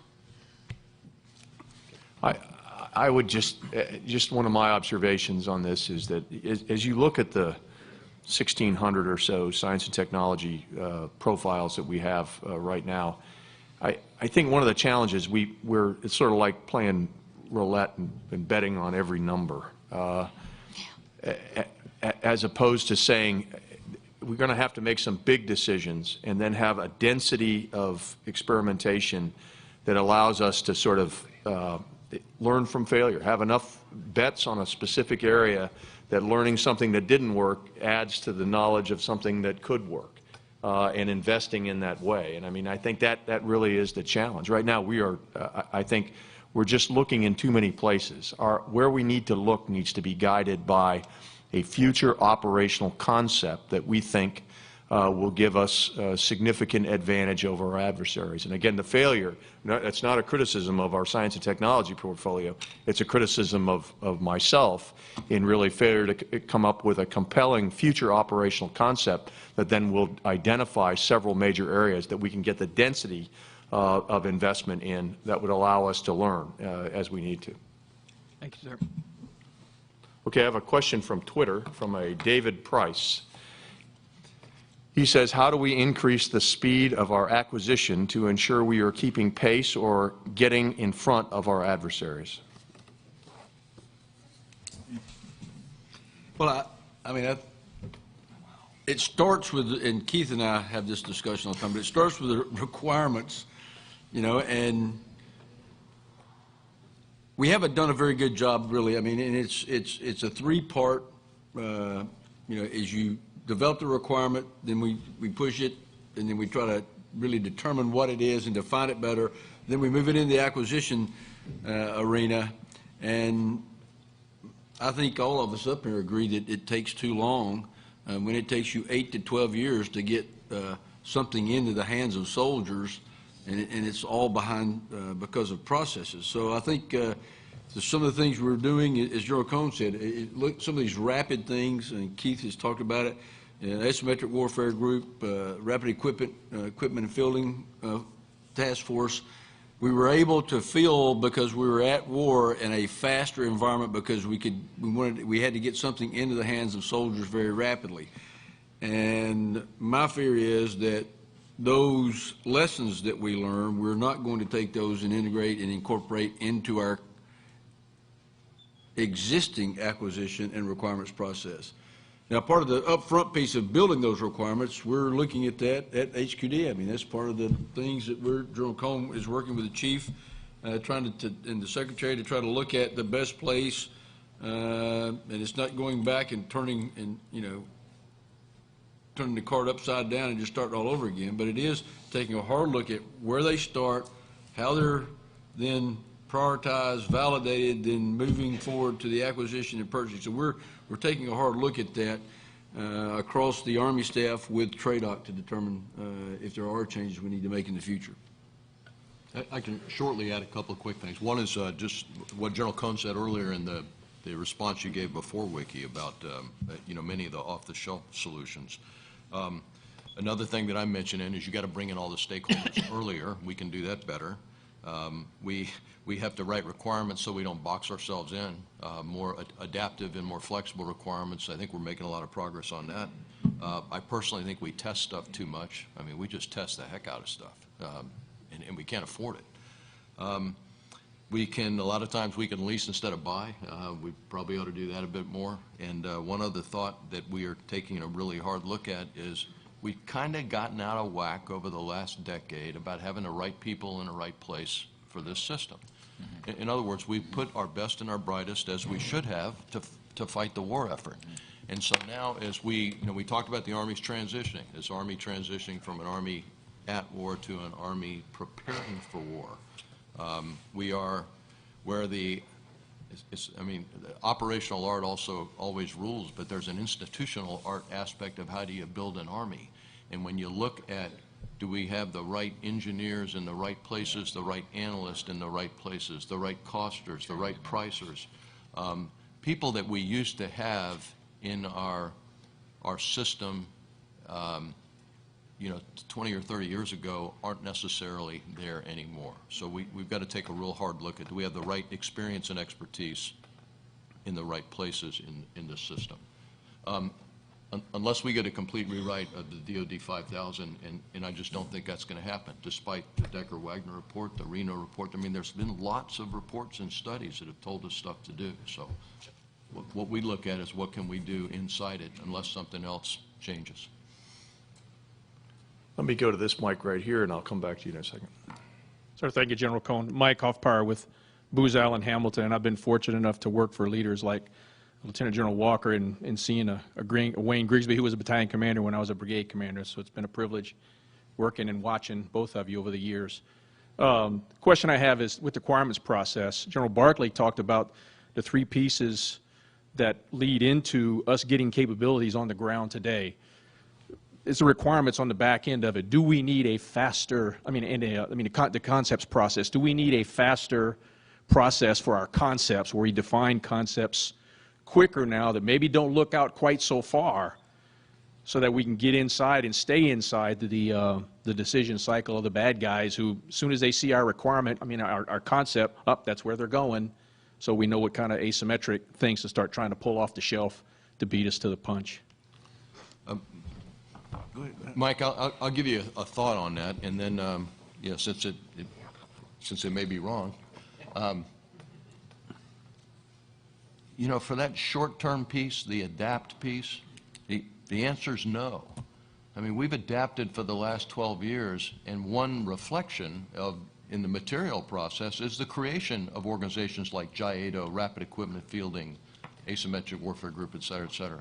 So for adapting, no, but there's a reason why, because when organizations go through a adaptive phase in their life cycle, if you will, it's driven by an emergency which is characterized by a rather large checkbook.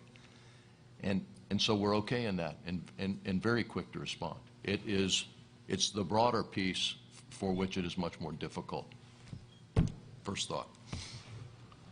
I would add on we have had success at adaptation. Again, it was painful at first, but then formed organizations like JIDO and REF and AWG.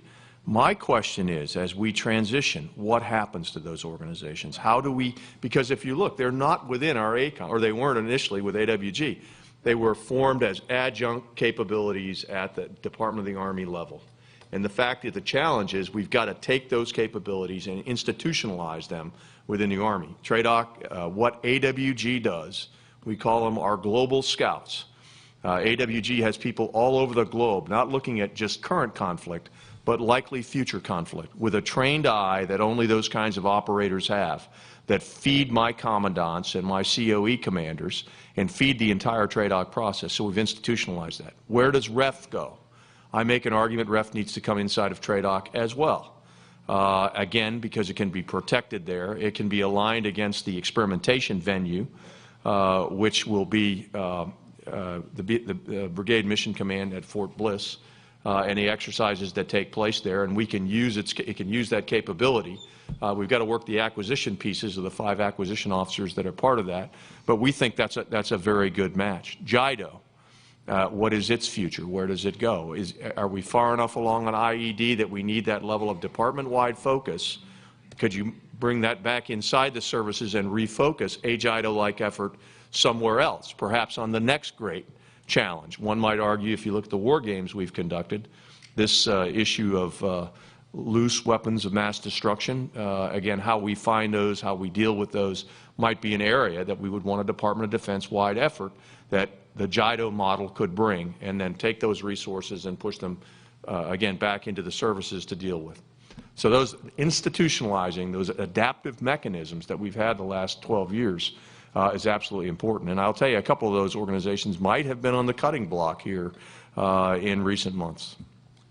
But if we don't do that, and then when the nation commits the Army again, we're back to ground zero, and we do not want to do that again.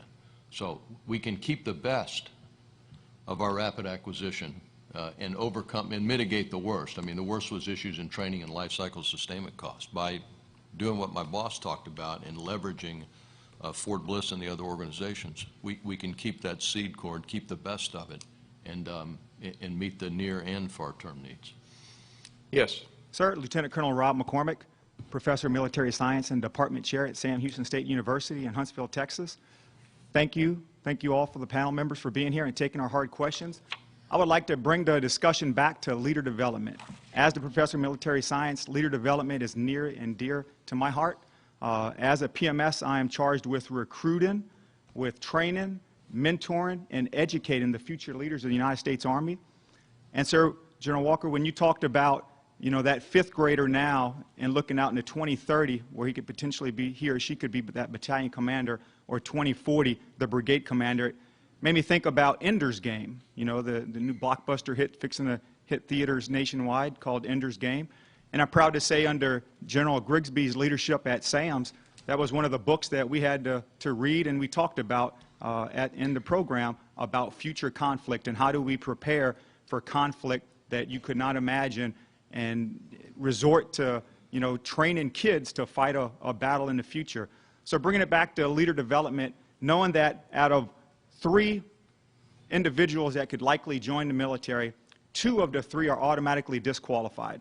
They're either overweight, they have medical problems, they have a felony conviction, or they just have a negative view on the military in general. So that leaves that 1 out of 3 that we're competing with industry, we're competing with the other services for, and for other programs. So my question then becomes, how can we, with a limited budget and a limited focus of those dollars, how do we focus that effort to recruit the individuals that we think would be the future leaders in the military when they're in junior high, going into high school, so that they can take the necessary preparatory classes to get into college, so that folks like myself and the other PMSs in the room can train them and educate them on what they're going to need to know as one of the gates to pass through to be that future leader. And then I'd also just caveat, Dr. Hicks, ma'am, I agree with you, speed and simultaneity is important, but don't forget force protection and sustainment. The lessons that we keep going back to over and over again. Thank you. I'll have something to say on that, but I'd like to start with Wayne Grigsby. Okay, sir. It's a great question from a previous SAM student. Thank you for stumping me on this one. It's okay.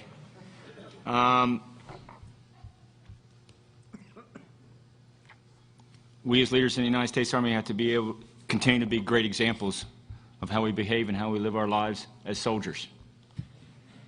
We have a higher calling as a soldier in the United States Army, and we got to continue to meet that higher calling and be that great example that everybody sees. That's coming straight from my heart. That's how we communicate, not through our words, through our nonverbal communications is how we communicate 90% of the time. And we have to continue to act that way and be that way. We're doing this right now through, you're talking about being able to talk to those young kids. We do that through our ROTC programs and our reach out programs that we have throughout the country. We have active duty forces, National Guard and reserves that are engaged in the local neighborhoods. We got to continue to do that and set that right example and set that tone so when people see soldiers, they look at it in a positive view. We've got to continue to do that piece. You know, it is less than 1% of our country do serve in the armed forces, right? So we really have to communicate better, reinforce those ROTC programs, reinforce our brothers in the National Guard and Reserves that are out there in the community, and continue to assist them with that. And that's a start at the question, sir. Yeah, I think 33% is optimistic. Recruiting Command works for me, and I'll tell you the number we operate off of is less than 25%. I think we have a number of programs. I think the key in civil-military relations is maintaining the relationship and being visible and seen in the things that we do. I think that JROTC, the Army is by far the largest junior ROTC sponsor of all the military services, over 1,700 programs. Many of these schools are in underprivileged areas that recruit some remarkable young people. I will tell you, having opportunity to go to the Phoenix Academy in Chicago this last year and seeing a school that takes about 80% of its JROTC cadets and places them in college. Now, many of them may not become Army officers, but this plays a critical role the JROTC in terms of what it does. And again, that's an important program in maintaining that linkage. And frankly, it is also under some budget pressure at this point as we look at it. The other thing that I don't think many people are aware of is the Future Soldier program. And if you go to many of our recruiting stations, what you'll find are that the issue we have is fundamentally everybody graduates from high school in June and they all want to go to basic training, and we can't spike to meet that demand. But what we do is basically ship soldiers off to their first basic training based upon their readiness. So you take the kids that are really in good shape and ready to go, and they go to the head of the line, and then what you do basically is have another group. And I think any recruiting station you walk in today has about 40 to 60 young recruits hanging out there that are basically working out with drill sergeants and working through the basic tasks and being shaped in Army values. So it's a program. The average that a soldier spends in that Future Soldier program before entering the Army now is over 180 days. So we have some significant shaping taking place before they show up at basic training. I think ultimately that expands the population beyond the 23% because we can get to people. This is where you get these amazing stories. They lost X amount of weight to come in the military, or they got their high school equivalency diploma, or they completed high school or whatever, that they're being worked with by recruiters, being shaped to come into the military. Leadership is job one in the United States Army, and the Chief of Staff of the Army, I talk with him more on the subject of leader development than any other single area. He is personally involved in that. I think we are really bringing a number of programs back. We're instituting new programs in the area of leader development, but working in many ways. What we find with this generation of youngsters is many of them have not really seen a real leader. They've seen them on TV, they've seen them on video games, but they are absolutely mesmerized with something in our Army called the Non-Commissioned Officer Corps, which is somebody who leads by example and leads by doing. So I think that is very appealing, and again, we're looking hard at making sure we have the right people in recruiting commands that set that standard and show a leader who leads by example in all that they do. Good. Next question. Sir, Colonel Robert Price, I'm the Army National Guard advisor at the Reserve Forces Policy Board. In General Barclay's statements at the beginning of the panel, he talked about, sir, you talked about the need to have capabilities that are versatile and tailorable, and the one that gets overlooked sometimes is cost effectiveness. So that's not really a concept that's been very much in any of our minds over the last decade. We were pretty much focused on the effectiveness side of things. We building a capability to counter IEDs. We didn't really care what it cost. We looked at effectiveness. But now, in view of the fiscal situation, clearly seems like cost effectiveness is going to have to be a new watchword. So, General Barclay, to what degree are you satisfied that in the Army we're including cost effectiveness in our decision making, and what are your thoughts on strengthening it if it indeed needs to be strengthened? No, I think we all realize the fact, as I said, versatile, tailorable, but at the same time affordable and cost effective. And as you move into a fiscal environment like the one we're in, where you don't have the resources that you've had in the past, sometimes you lose that sight picture of cost effectiveness, affordability, but at the same time meeting the goals. As Keith brings me stuff and says, he's the one that threw out there, I don't buy the stuff for him because I don't, but that's the discussion we have all the time, is to say, define the capability you need, then let's take it and look at it and determine how fast we can get it. Again, it's about speed, and then the affordability of it and the cost effectiveness of it. But I will tell you, you can lean too far to the right and just let cost effectiveness and affordability drive you sometimes to make decisions that aren't right. Much like we've done in the past 10 years, to where because cost was not a problem, we made there were a lot of things we bought that we took it out in the field and it didn't work. And we just pushed it off to the side because we could. So there's a fine balance there to determine, where you need to fall to ensure that you aren't just throwing money away and you're getting what is needed. And I'm meeting the requirements that Keith sends in and says, okay, here's capability gaps that we're trying to fill and close on. Here's how we think we can get at it and the best method we can get at it. But part of that is also how we approach it. How do we use industry more and leverage industry going in and using their dollars as you talk about R&D and stuff. So there's a lot of different ways you can become more cost effective as you move to the future. And I think that's what we've got to ensure we're doing. If I can just add on, we have this acronym, DOTMIL-PF, and Doctrine, Organization, Training, Leader Development Material, Personnel, Facilities. But before we came up with DOTMIL-PF, the Army came up with DOTLMs, and at the end of DOTLMs was the M. And the reason M was last was because material costs money, and you better make sure you check out your doctrine, organization, training, and leader development solutions before you go trying to buy something.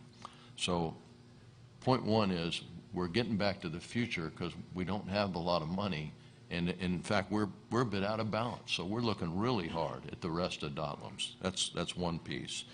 The other is I owe General Barclay and the department resource-informed, prioritized requirement recommendations. Another thing that we did over the last 2 years is hire cost-benefit analysts. It's the only thing we've been able to hire. Everything else is going down. But we didn't have that capability anymore. Somewhere that went away. So we have to do that. We also do once something gets up where it could potentially be a program, a very serious analysis of alternatives, which gets into the business about cost effectiveness that you asked about. And there are other systematic things that we do.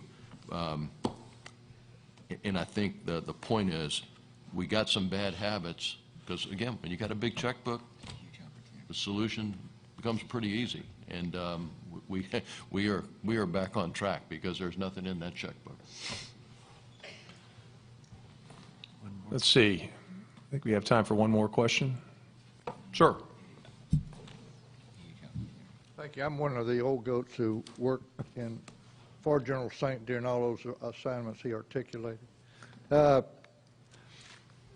back, you started your remarks, General Cone, talking about, you mentioned the Vietnam era and what happened following Vietnam.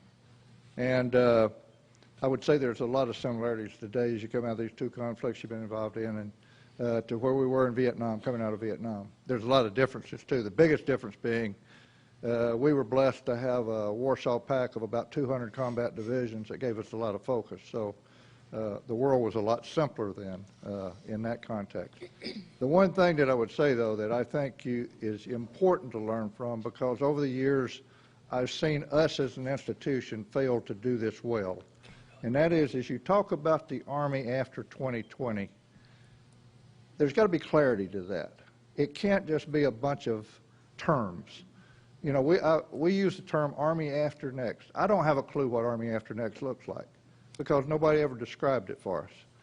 And the one thing that, again, I go back to that early lessons coming out of Vietnam, General Abrams, who was our chief for 2 years, described very clearly where we were going. We're going to build a 16-division active Army force. We're going to do it with a 785,000-man active Army in strength. We were going to focus on training, discipline, physical toughness, quality of soldiers, and we were going to buy the big 5 weapon systems that would support all that. And I'd say for 20 years we followed the course that General Abrams set during that 2-year period he was the chief. And the reason we did is because, number one, every sergeant, every corporal in the Army understood what the vision was. And the entire Army bought into and supported that vision. And I would say also, as we talk about what that Army looks like, we also ought to talk about where it ought to be. Dr. Hicks talked about, she used terms that were used by General Abrams. You talked about deterrence and you talked about assurance to our allies. So it's not only important what the Army looks like, but it's also critical where's it positioned. And candidly, people said they're going to be honest. I get a little bit nervous right now when we talk about what we're going to do with the headquarters in Korea.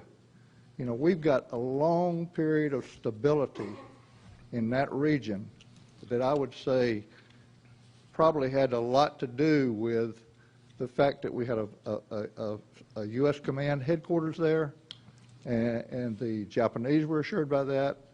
The Koreans certainly were assured by that, and I think probably even the Chinese were assured by that, and others in the region.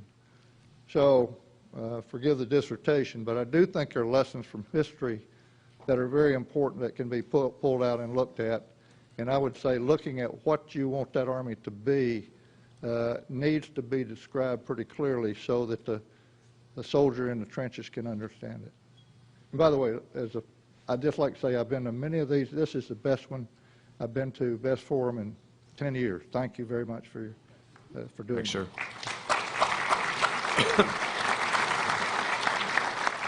Sir, those are great insights. I would say, particularly on that last point, I think there's a growing realization. No, not the last, the second to the last. The second to the last point, in regard to Korea, there's a growing realization of the value of that headquarters, I think, by many of the parties involved. And, you know, now a greater discussion of rotational forces. And again, from our perspective, we view that as we will be able to increase the level of readiness forces that are there and working on mechanisms to make sure our allies are comfortable by sharing in the training experience, perhaps at our CTCs, so they understand what these brigades are that we're going to be offering up to them on a rotational basis. But a lot to work through in that regard. I think, you know, the challenge we face, I think we tried to, with the Army 2020 and the 32 brigades and whatnot, and again, we find ourselves, I think we had a pretty clear rationale for the direction we were headed, and now are facing a number that will be below that, and having to go back in and try and rework that. So it is still very much a work in progress, even in the near-term solution and mid-term, much less the far-term. But you know, that's why we get paid the big bucks. All right. Any final comments from the panel?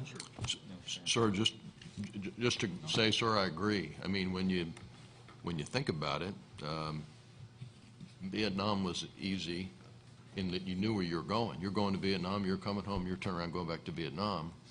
Post-Vietnam, it was all about the Soviet Union, but honestly, the last 10 years have been relatively easy. You're going to Iraq or Afghanistan, you're coming back, hopefully for a year, and you're turning around and going right back again. And you had a specific threat to train against in all cases. And now we have a capability-based challenge. And that is really hard, and the demand for clarity is essential, and we're going to work it very slowly because we got to be able to stand on the mountaintop of 2030, 2040 and look backwards as opposed to going the other way, and try to clearly articulate what the Army has to do for the nation. And we believe we're taking your counsel, and I think maybe next year you'll be able to tell me whether or not we were able to do it. I would just add on the overseas presence point in there. There's going to be, as there always is in drawdowns, tremendous pressure to bring that which remains home. And it has to be the uniforms who explain the military essential element of having forward presence. People like me, you know, in suits can say it till they're blue in the face, and it sounds like preventive defense, and no one knows what that means, and they don't know how to measure it. But when the service chiefs and the COCOMs get up there and talk to the Hill, they are in the best position to make the case that it is a necessity for our ability to execute our strategy, for our ability to protect American interests, that we are engaged abroad in a day-to-day way that everyone here has already discussed. That will be very hard. I think the pressure will come, particularly in the next 2 to 3 years. The pressure will come, as it always does, to sort of bring home the troops and protect the domestic economy that is around the bases. And it's just going to take a lot of courage to stand up to that and make the case that you can't, can't search trust, you can't rotate all presence, and there is something to being there. Okay, I think we're out of time, and I'd like to thank all of our panel participants, in particular Dr. Hicks. The other guys had to be here. Thank you for being here. I'd like to thank everybody that asked a question. And to the panel participants, we have this nice book for you. We normally would give it to you, but you can take 4 pages out instead, because that's all we can afford this year. Thank you very much. You ready? Sure. Kathleen, thank you.